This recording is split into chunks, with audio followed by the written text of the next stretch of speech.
Hi, I'm Cullen Kelly. I'm a master trainer for Blackmagic Design, and I'm here to talk to you today about color management inside of DaVinci Resolve 17. Now, before we dive into the way we can use color management in Resolve, we need to understand what color management is. So to do that, let's take a look at this clip that I've got here in front of me in my project.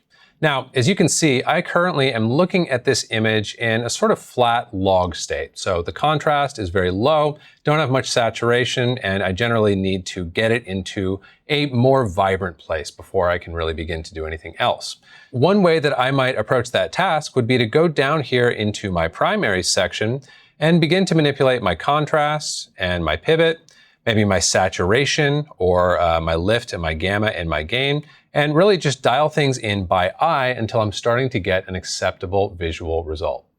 This would be what's known as a display-referred approach to color grading, meaning that we are literally using our display as our reference for all of our visual decisions. This is a common way of working, and it stands at odds with color management, which is about using image science and math to transform what the camera saw into what our display can reproduce in a systematic way. It's more efficient than doing things by hand in this display-referred method, and it allows us to do a couple of things. It's going to allow us to match our cameras better if we have camera A or B or C, and it's also going to allow us to preserve our creative intent when we are delivering for multiple displays.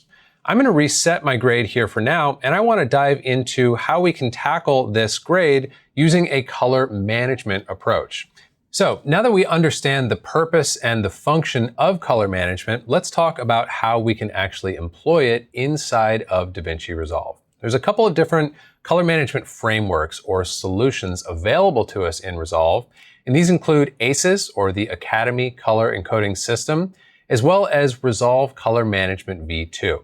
Now, these are both equally sound and equally useful color management solutions, but they have slightly different interfaces and parameters that they expose to us as the user. So we're going to talk about both of them.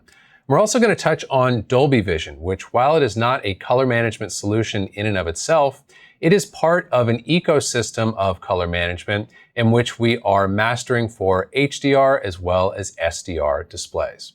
Let's talk about ACES first. What I want to do is reset my grade back to its original state here, and I'm going to go to my File menu, and then I'm going to go to my Project Settings here, and I'm going to go to my Color Management section. And I want to start by talking about this very first drop-down menu that I have up here at the top called Color Science. Right now, that's set to DaVinci YRGB. And all this means is that I'm telling Resolve currently, I've got this. I'm going to take care of everything in terms of what needs to happen to get this image from the way it was shot out to its display state. This would be a good selection to make if we were working display referred, as we did a moment ago. But since we want to try out some color management workflows, we're going to explore the options available within here and select something different. In our case, we want to start with ACES CCT because this is one of the two working color spaces for the ACES color management framework. So I'm going to select this, and when I do, you'll see several new options appear down below that Color Science drop-down menu. First, we have our ACES version, which we can safely leave at its default. And the next two menu items are really the most important. This is where we are going to be telling Resolve what our original camera color space was, as well as the display that we are targeting or that we are using to master our images. So right now I have my input device transform set up to Alexa because that's what I have here on shot number 1 is an ARRI wide color gamut log C image. So I want to tell Resolve this is the original state or color space of this image as I'm feeding it into you. And then next, we're going to designate our output device transform. There are a number of different options here, but since I'm doing a traditional Rec. 709 SDR master, I want to select Rec. 709. And with these parameters selected, I want to go down to my Save button here, and let's look at what happens to our image when I do. You can see that the exact task that I was setting myself to a moment ago of trying to normalize my image and get some healthy contrast and color out of it has now been done automatically on my behalf by the ACES color management system. And you can imagine that if you had a timeline of say 20 or 200 or 2000 of these shots, how much more efficient it would be to simply designate an input color space and an output color space, and then let your color management framework do the mapping for you, as opposed to having to manually dial in the proper contrast and saturation as a baseline on every single image in your timeline. So that is the basic functionality of setting up your color management inside of an ACES color management workflow. Now, I want to point out something about these other shots here in my timeline, which happen to be raw shots. These in particular are from a Blackmagic Pocket Cinema camera.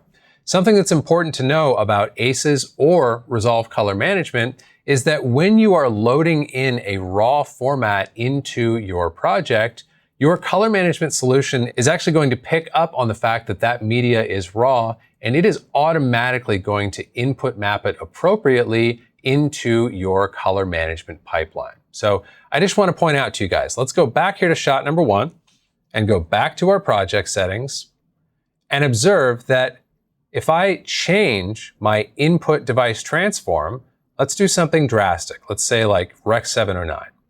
If I change this setting and I hit save and I look at my image will change because I am instructing the color management workflow to perform the mapping using different assumptions. Let's go back and set this to Alexa as we had it before. And now let's go through that same exercise on one of these raw shots. I'm going to once again go to my File menu, Project Settings, and let's once again go from Alexa to Rec 709 and see if we get that same dramatic shift in the character of our image. Interesting. When we hit save here, nothing happens. This is because in the case of any raw format, such as Red R3D, Airy Raw, or Blackmagic's B-Raw, your color management framework is going to automatically input map those images appropriately. So you will not see a change in the mapping of these images regardless of how you set up your input device transform.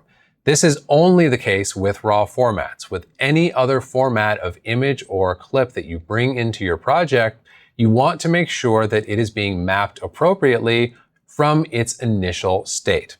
Which leads me to another question. Let's go back to shot number 1 here and once again go to our project settings and restore our sound color management, where we are starting with Alexa and mapping out to Rec 709, so that when I hit save here, I'm looking at a nice healthy level of saturation and contrast on my image that I can grade underneath.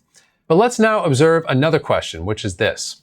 If I go to shot number 2 here, you're going to see that my image changes slightly. It's being mapped in a different way.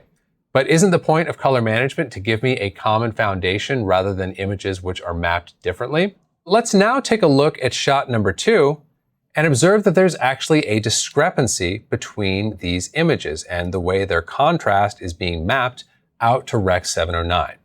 The reason for this is that this first image is in an Airy Alexa log C color space, which means that we have appropriately input mapped it. But this shot, shot number 2, is in a different color space. This is actually in Sony's S-Log3 S-Gamut3 Cine color space. I actually need to designate, just for this shot, a different input color space in order to get a valid result.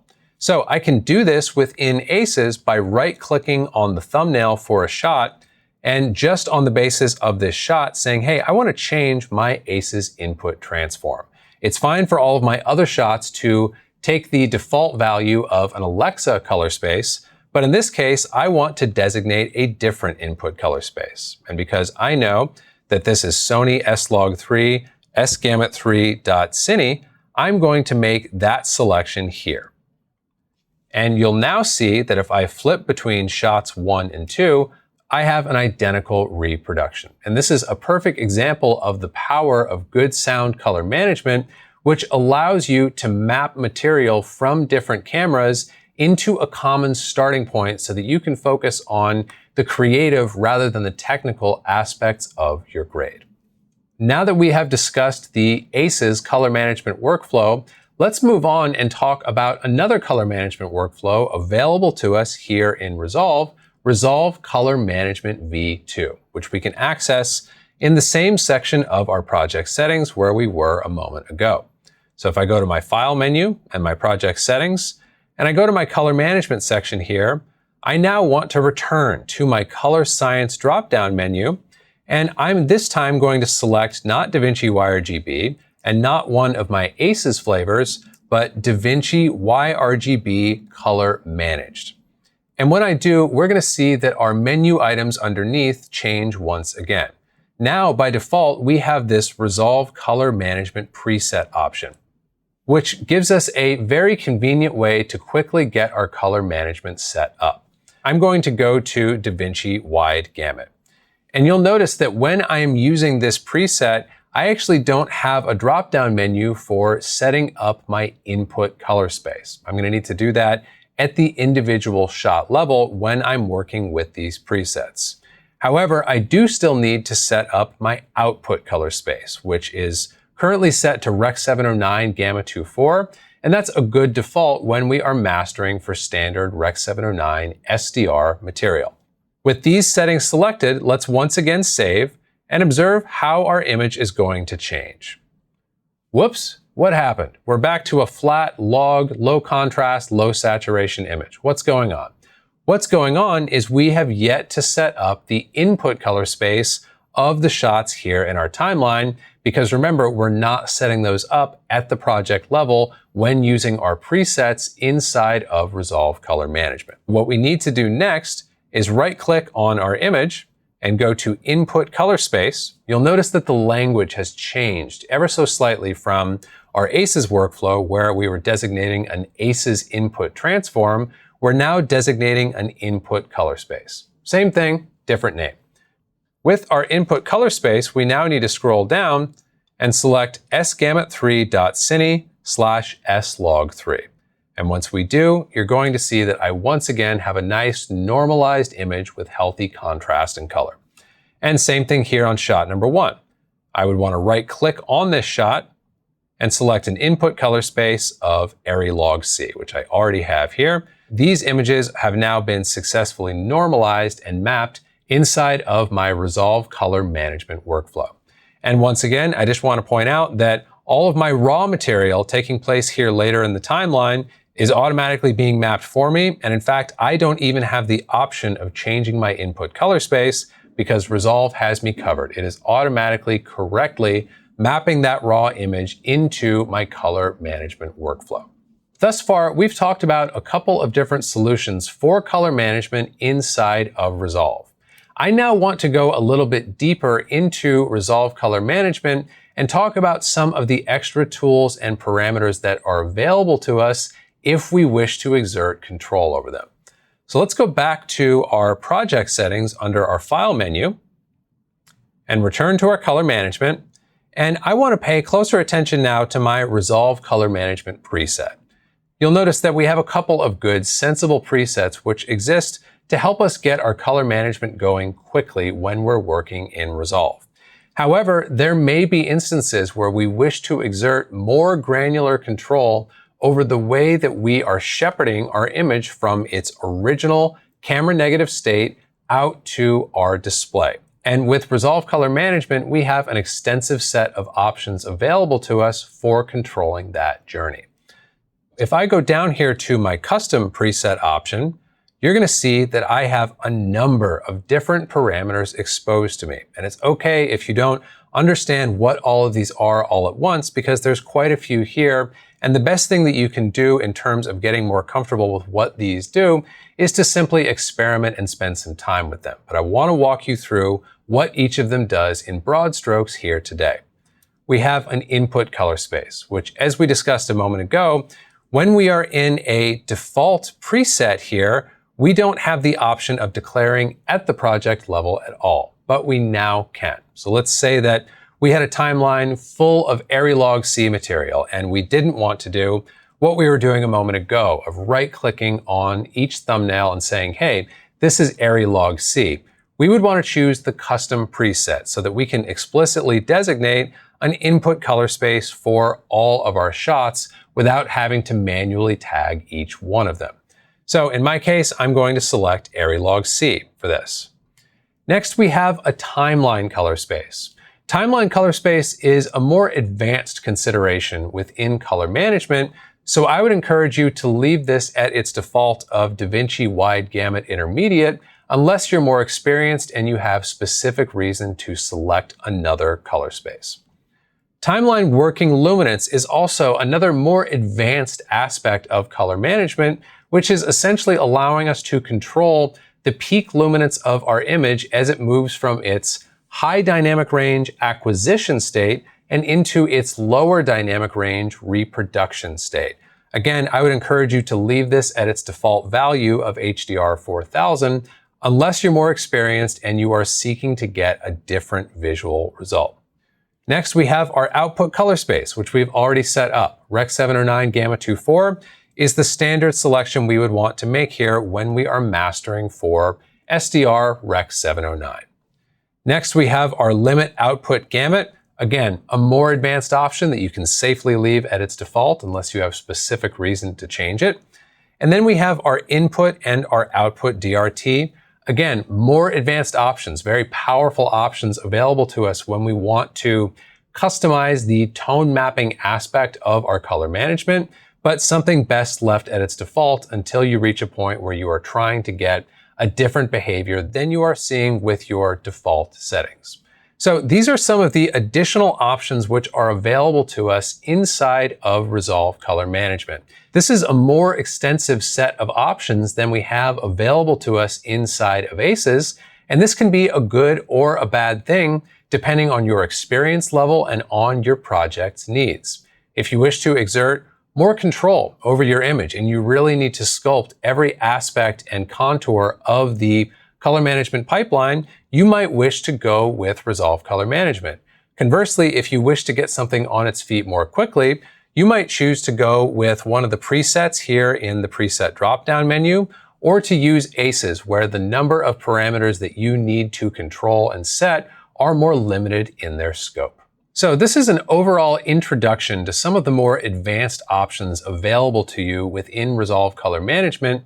But I want to emphasize that what's important when you are beginning to use color management or beginning to use color management inside of Resolve is to pick out some sensible defaults and just get comfortable with the system and understand the overall concepts that are driving the color management, as opposed to feeling the need to exert explicit control over every single one of these values.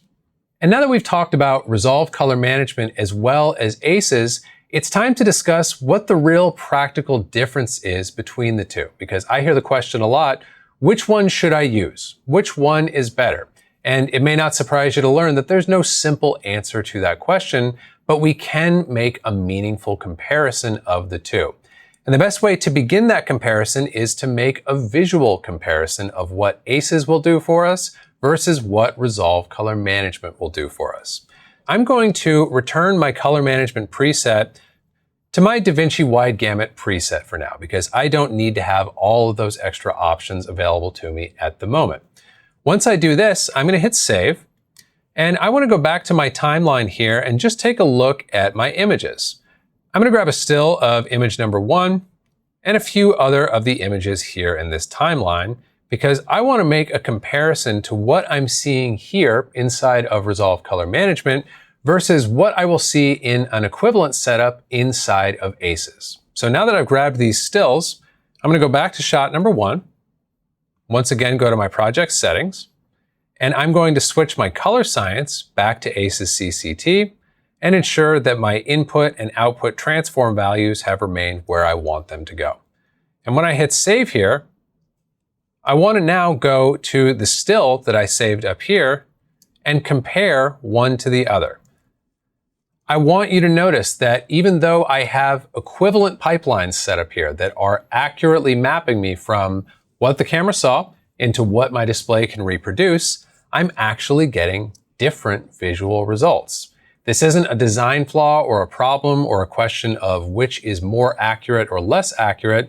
This is due to the nature of mapping high dynamic range, large color volume imagery like we might get off of a professional or a prosumer camera down into the lower dynamic range and lower color volume of an SDR or even HDR display. There's always going to be some subjective considerations involved in that engineering. So when we look at the difference between our ACES display prepped image and our Resolve Color Management display prepped image, that is the difference that we are looking at. We're looking at two equally valid but distinct solutions to this challenge of how do we map all of this dynamic range and all of this color volume down into the more limited dynamic range and color volume which our display is capable of reproducing. That's consideration number one when we are talking about which color management framework we should choose, is simply observing that there are aesthetic differences between the two and being mindful of that when we select the color management framework that we use for a particular project. Other than choosing between ACES and Resolve Color Management based on your visual preference, there's a couple other considerations that you can make. The first is that ACES has been around for a longer time than Resolve Color Management, so it enjoys broader industry support than Resolve Color Management does. So if you are working with multiple vendors in tight collaboration, you might find that an ACES workflow supports that better. Resolve Color Management, as we've already explored, has some more granular control available to us that we don't have in ACES. So if that's important to you, that might be a good reason to select Resolve Color Management. I want to re-emphasize that both of these color management solutions can give you great results, and the right choice for your project is whichever one works. Let's now talk about one of the most powerful tools within DaVinci Resolve when we are working in a color managed environment, and that is the High Dynamic Range palette down here in the lower left corner of my Resolve interface. The High Dynamic Range palette is unique in Resolve in that it is one of the few tools within Resolve that's what we call color space aware, meaning that it is hooked into our color management settings as we established in our project settings, and it is altering its behavior on the basis of those settings. And this is going to allow us to get more naturalistic and more photographically accurate adjustments. For example, on an image like this one, I might wish to cool things off a little bit, feel like they're a little too warm where they are right now. One way that I could go about this here in the HDR palette would be to go to my temperature knob and swing this knob in a negative direction, and in doing so, cool things off. So this is a really nice, objective, and photographically accurate way of making such an adjustment. And it's going to give me very similar results to what I would have gotten if I were to go back in time and change the color temperature in the camera at the moment that this image was captured. So you can see as I flip this off and on, how naturalistic that adjustment is. And let's go a little bit further even so that it's quite easy for us to see. So there's a good example of an adjustment that really benefits from being photographically accurate and allows me to be more objective and precise in my adjustment instead of feeling my way through things with traditional color correction tools. And the same concept extends to exposure as well. So if I were to go to a shot like this one and say, you know, really what needs to happen here more than the adjustment of my primaries or my contrast is that I need to adjust my exposure. Here within the HDR palette, because I am color space aware, I can make a photographically accurate exposure adjustment by grabbing this global exposure slider here and moving it in a negative direction. So again, very organic, naturalistic, photographically accurate adjustment that I can make here within the HDR palette. These are just a few of the adjustments that are available to us within this tool set that really benefit from a sound color management framework being set up around them. You can still use the HDR palette if you are not color managed, but it really comes to life and becomes more powerful when you are working in a color managed framework such as ACES or Resolve Color Management. Another one of the key benefits of a color managed workflow is that it allows us to target different displays and display color spaces with the flip of a switch. So thus far, we've been working in an SDR display space. So all of our grading and all of our mastering is being done for a Rec. 709 monitor. But we may also wish to do a master for, say, a P3 D65 1000 nit, which is a common spec for HDR delivery. And let's say that I've already gone through and graded my entire timeline in an SDR space, and I now want to target that different display color space, that HDR display color space. Maybe I've done the SDR grade and my client has come back and said, hey, we would like to do an HDR version now. With color management, we can flip a switch and do what's called a trim pass, meaning make small adjustments, but we don't need to redo our entire grade, and the bulk of our creative intent will be preserved. Let's take a look at how that would go. I'm going to go to my File menu and to my project settings. And here inside of my ACES color management, I'm going to change my output device transform because I no longer want to target a Rec. 709 display, but an HDR display, specifically a P3 D65 1000 nit display color space. So I'm going to scroll through my options and find that designation, which is right here. P3 D65 ST2084 1000 nit. So once I make this selection and I hit save, we're going to see a change in our image. And to our eye, because right now we are viewing these images in an SDR Rec. 709 display space, the image no longer looks correct. It's no longer properly prepared for our display.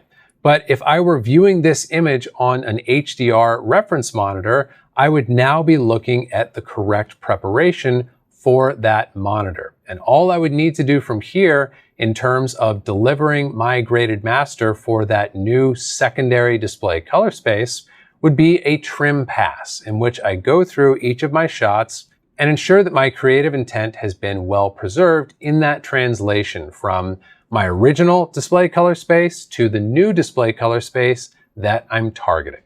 Let's now discuss how Dolby Vision configures into a good color management workflow inside of Resolve.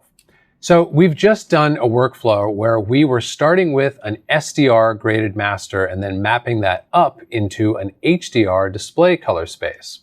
Dolby Vision allows us to do the opposite. So let's say we have graded an HDR deliverable on an HDR display and we've delivered it for HDR, but we now need to generate the SDR version of that image.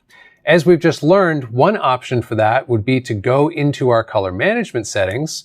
So if I went into my project settings right now, I could change my output device transform from this HDR specification that it's currently set to, and I could flip back to Rec. 709, and this would allow me to preserve my grade and its creative intent in an SDR rendering of this grade, which was originally performed in HDR. But I'm actually not going to do this. We're going to do it in a different way now using Dolby Vision. So I'm going to leave this setting where it was. I'm going to scroll back up and say P3 D65 ST2084 1000 nit. And we now want to go down to Dolby Vision here and say Enable Dolby Vision. And all Dolby Vision is a system for preserving our creative intent between an HDR master and a derived SDR master. When I hit save here, you're not going to see anything happen. I'm still going to be looking at an HDR image that doesn't look quite right on our displays because we're all viewing this on a Rec. 709 display. But when I hit save, I'm going to get a little Dolby Vision palette available to me down here in the lower left. And if I tap on this palette, you'll see that I have a drop-down menu for my target display output. And this is where I am going to tell the Dolby Vision system what derived master I would like to be targeting based on my original HDR master. Right now, I'm at the default value of 100 nit BT709, BT1886 full. And all this means is Rec. 709, SDR. And I'm going to check this Enable Tone Mapping Preview option. And all I'm going to do from here is say Analyze Frame, like so. And you'll see that all of a sudden my image comes to life and it looks correct for my Rec. 709 SDR display. This is because under the hood, the Dolby Vision system is making a dynamic analysis of this HDR image that I'm feeding to it, and it is applying a best fit mapping from that HDR space down into the space that I've designated here. In this case, 100 nit, BT709, BT1886 full. So that's how Dolby Vision configures into the color management framework inside of DaVinci Resolve. And interestingly, when we are using Dolby Vision, we end up not generating a second deliverable at all, but instead we have what's called a derived master, meaning that the mapping from HDR to SDR travels as a piece of metadata with the HDR master, and it happens on the fly within the device which is playing back the content. And furthermore, if I have a Dolby Vision license, I can go into my primary trims here and control on a shot-by-shot basis the exact way that that image is being mapped from HDR down to SDR. However, this is not necessary to use the Dolby Vision system, and it simply provides an alternate way of getting an SDR master from an HDR grade, and in the case of Dolby Vision, without needing to generate a second physical file. Thanks for joining me for this overview of color management in DaVinci Resolve 17. If you have further questions or you need tech support, you can check out the Blackmagic forum. And for more resources on training, be sure to check out the training section of the Blackmagic website.